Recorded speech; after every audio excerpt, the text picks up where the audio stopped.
na asi man se lo e zum tu tharau fa kan cha kan pathian dot na level sung lang na asi china kine nun na rama roi tu vai lam taksa thalau ine kan dam nak e vai lam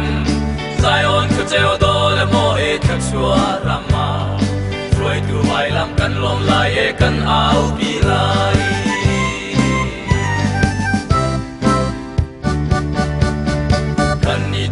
Palay suy le muốn căn nay lâu cho le va e lom pi le lam pi ding lâu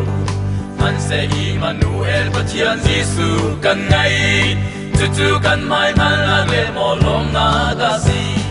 tina kine nun na ra ma roi tu vai lam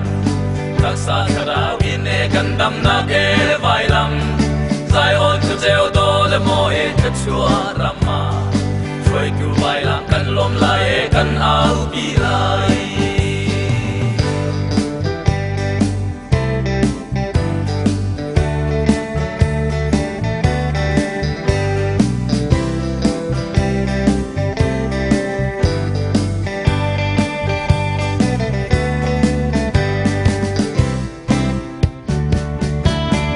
Kha tan liu e kan pi le pu nu pa chana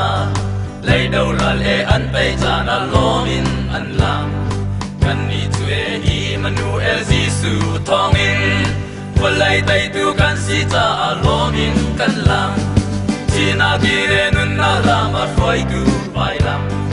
taksa tharau in e kan dam na e vai lam Zion ku cheo do le mo e thachua rama roi tu vai lam kan lom lai e kan au pi lai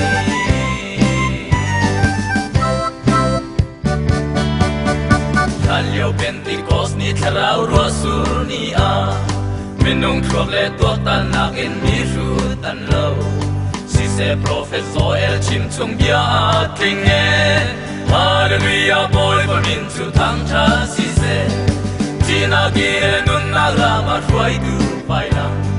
taksa tharau in e kan dam nak e vai lam Zion ku cheo do le mo e thachua rama Roi tu vai lam kan lom lai e kan au pi lai Tina gine nun na rama roi tu vai lam Taksa tharau ine kan dam na ke vai lam